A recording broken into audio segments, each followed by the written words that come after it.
A loving mother found slain on her kitchen floor. Horrifying, please.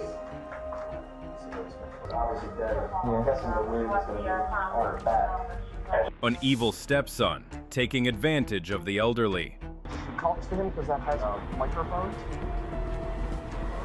But the investigation is about to expose something even more shocking.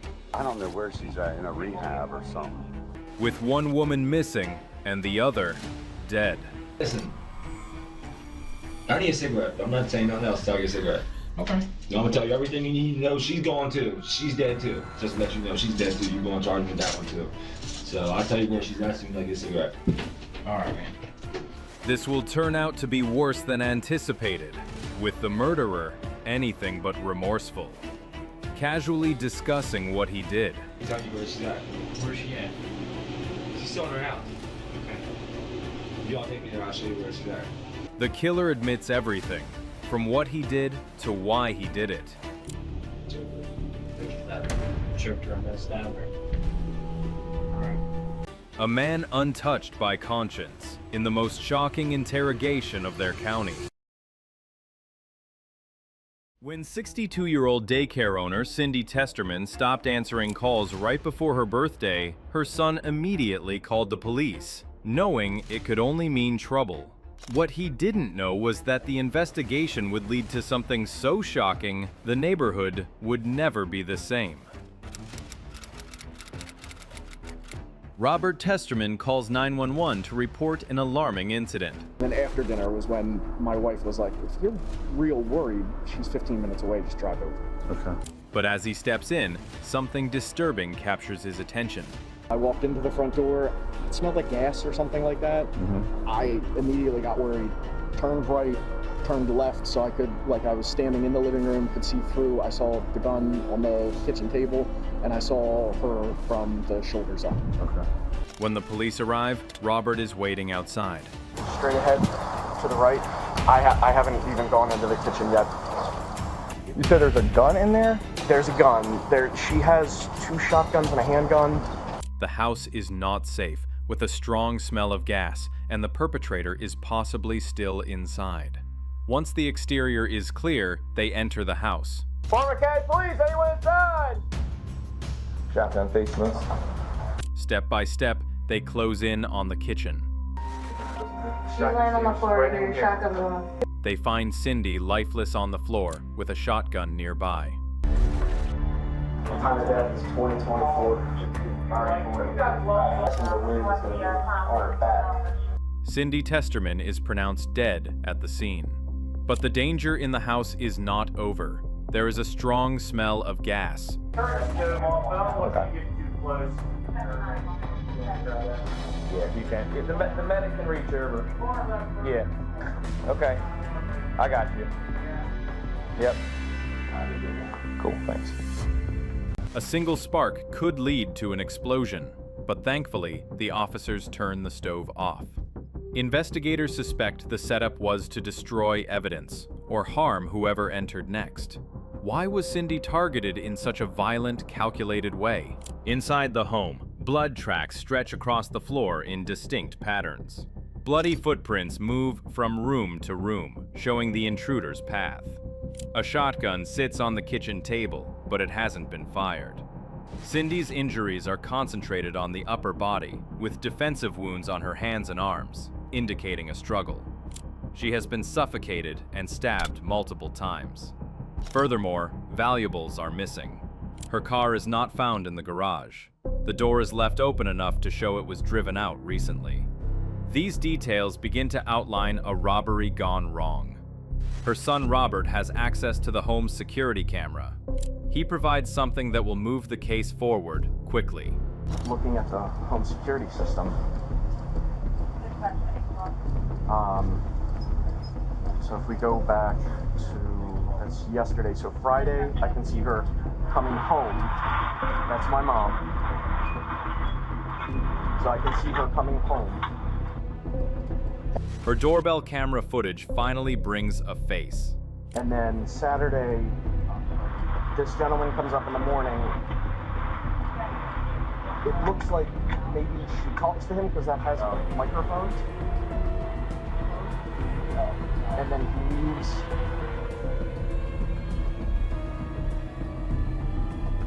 It's someone with access who steps inside like a visitor, not an intruder. The same man was visiting Cindy regularly. Investigators move fast. The man in the footage is the last confirmed person to see Cindy alive. He was inside the house at the time of the killing. The suspect is real, but still unknown. Teams start walking around, talking to neighbors, looking for clues. They go door to door, pressing for details. A neighbor, worried about the tape around Cindy's home, mentions something important. Here, we've been... That's another story. Okay. Is anyone currently here? Across the street, 66-year-old Judy Elizabeth Slebzak, who lives all alone, has been missing for months. I don't know where she's at, in a rehab or something. So I don't know where she's at. Yeah. I haven't seen her in 3 months. They push for clarity on Judy, but accounts collide. Some insist she's been seen. Others believe she's in rehab somewhere unknown. Now there isn't just one case, there are two. At first it seems like a coincidence, until they finally get a call that would connect the dots. Meanwhile, officers searching for leads spot a car with suspicious plates not far from Cindy's street. Somebody sold me this car. We're trying to investigate everything right now. They run the plates and confirm it is Cindy's car. Inside are 2 adults and a child, none of whom matches the man from Cindy's porch. It's clear that these aren't the people who took her car. The man sold this car to me and my husband. I didn't steal anything. I didn't know the car was stolen. I wouldn't buy no stolen car. One detail sticks. The seller's name is Bird. White, late 20s to early 30s, tall, thin, short light brown hair. It's the same build as the man in Cindy's footage. On the other hand, the investigating detective has received a call from one Linda James. Judy and Linda used to talk daily across their shared gate. Linda finally alerts the police, mentioning Judy's stepson. His first name is Ryan. That's his name, Ryan. I don't know his last name, but I found his first name, Ryan. She was gone for a couple of weeks, or about a week or so, and I was told that she had gone into a rehab. I do believe she has a substance abuse problem because she has some health issues. She's heard rumors of rehab because the stepson told everyone to back off, and he would take care of her. But she has never seen her friend leave. Except to hear a rumor that she went into rehab again. Detectives zero in on one Ryan Maguire, 32, Judy's stepson. His old police file surfaces, and the mugshot matches the porch footage perfectly. The same face, the same build. The man who strolled into Cindy's house as if it were his own. He's now linked to both women. But before they move in, one question hangs over everything. Is Judy still alive? Police obtain a search warrant to gain access to Judy's house. At Judy's house, officers clear the rooms one by one. I'll hold the steps, all right? You go with me? All right, you hold the basement. I got you. Baltimore County Police, anybody up here? That's the basement. I got the basement. Okay. No Judy or Ryan. No forced entry, no mess. Another cat. Alright, coming up. Just a still house with cats pacing through the rooms. Checks with local rehabs turn up nothing. Judy never went anywhere. Now detectives face a murder, a missing woman, and one man, Ryan Maguire, linking it all, who has disappeared as well. The case has shifted from a single crime to something far darker. Robert reviews his mother's financial records, examining each transaction for evidence. Her wallet is missing, obviously stolen from the scene. Recent charges appear on her accounts, including fuel and a purchase at Foot Locker. Investigators obtain surveillance footage from these locations, confirming their suspicions. It shows Ryan Maguire making the transaction, with a photograph of him at a drive-thru. Another transaction appears on the account, a recent charge at a local motel. Detectives respond to the location, identified as the Deluxe Motel on Pulaski Highway. Surveillance footage confirms Ryan Maguire at the site, walking through the corridors. Investigators also locate Judy's vehicle in the motel parking lot. This isn't just theft anymore. It's a base of operations. And what's waiting inside the room will close the case. Detectives push through the door and find Cindy's missing credit cards, Judy's cards, stacks of brand new shoes, Cindy's checkbook, jewelry, and financial papers in Judy's name. It's a hoard of two women's lives stripped and piled in one space. Then comes the real blow, a knife and sneakers with visible blood. When it goes for DNA testing, the results confirm what they knew all along. The blood is Cindy's. Ryan and his girlfriend are apprehended and taken to the police station for questioning. For the first time, investigators hold the man who ties a murder and a disappearance together. But Judy's fate is still unknown. During the interview, Ryan Maguire makes a single request to keep the discussion going. Can I get a cigarette, man? Yeah, probably. I'll have to find one. It might take me a minute, but yeah, I don't think that's a problem. You good? Anything else you need? I just want a cigarette. You give me a cigarette right now, I'll tell you everything y'all need to know. Okay. Yeah. He is ready to talk, but needs something to take off the edge. Let me see what I can do. You got a preference? I don't know that I I have. don't give anything. Really? Yeah. A cigarette? Yeah. All right, man. The paperwork is finished. The formalities have been checked off, and the detective has almost completed the case file. Well, You said you tell me everything, right? What's this one? What's this for? Okay. You said you've been staying at the motel there? Yeah, I stayed there for a couple days. Okay. What about before that? I've been staying with that lady. Who's that? The huge car I had. Judy. Yeah. Okay. What's your relationship to her? She's like, I don't know, my stepmom or something like that. Okay. She let you use the car and everything? Yeah. All right, nice lady.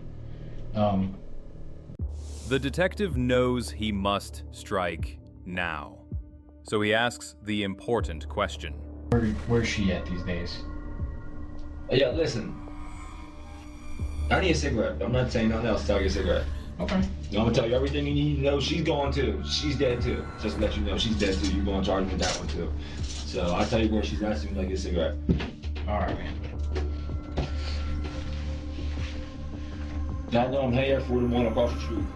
Ryan speaks matter-of-factly, but he does something completely unexpected. What's that? I'm here for what? Across the street. Yeah, man.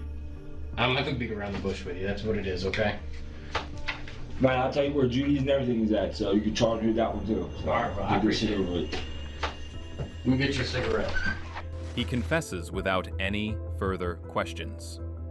It all comes down to that cigarette. The detective knows he will get everything out of Ryan, so he finally finds him one. He returns with an air scrubber so the smoke doesn't accumulate in the small interrogation room. Just get the lighter back when you're done. Then he starts casually, but it's what follows that freezes the room. Well, I can start from the beginning. Y'all's not gonna find Judy without me telling you where she's at. Where's she at? She's still in her house. Okay. If y'all take me there, I'll show you where she's at. All right. Can you explain it to me? He knows where Judy is. She was right under their nose the whole time. Surprisingly, she would go unnoticed, especially since the house was searched. She got high, she was getting high, so she asked me to shoot her up. I shot her up and she OD'd. So. You said you gave an injection too, right? Just one revelation after another, delivered with the same casual ease he used to drain their bank accounts. Just to make sure. No, she was still, she wanted, she came out of it. She was like, she didn't feel good. She wanted me to shoot up again. Okay. So I shot her up and I did it. It's the final proof needed, and the most chilling one yet. The detective still lets him talk. Oh. Okay. And I said, damn, I could just stay here, get rid of her, and just keep using all her money every month. Yeah.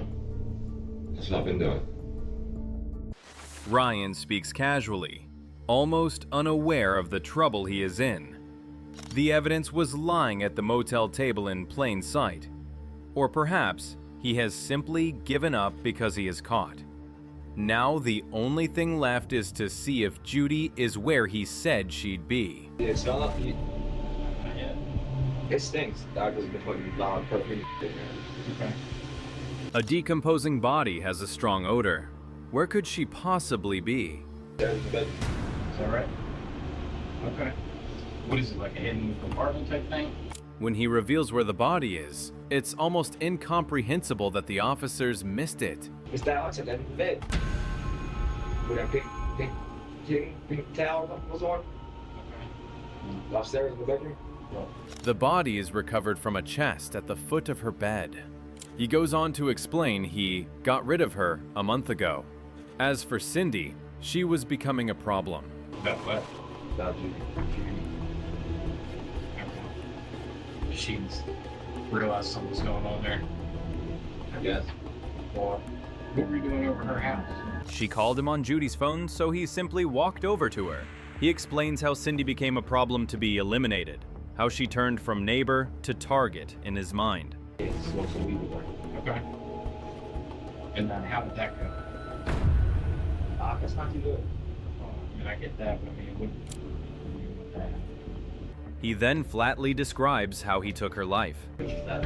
Choked her and then stabbed her. Alright. During the entire interview, there hasn't been a shred of remorse or guilt. He admits his crimes as if it's a social norm. The missing woman is no longer missing. Ryan Maguire's story is complete. Now Ryan Maguire sits in a cell in Cumberland, Maryland. The man who turned two quiet homes into tragedies. For the elderly, a locked door is not always enough, as they are vulnerable to people they trust the most. If this case moved you, don't let it stop here. Share this video to raise awareness, subscribe for more true crime stories, and most importantly, check in on the older people around you. Your attention could save a life. He's charged with 2 counts of first-degree murder. By the end of the year, he stands in court and pleads guilty. No trial drama, no plea for mercy. Ryan Maguire was handed 2 life sentences without parole. Prosecutors reveal even darker details. He'd already been on probation for burglary when he moved in with Judy, had likely drugged her, hidden her body, and lived off her money while moving between 2 crime scenes like it was routine.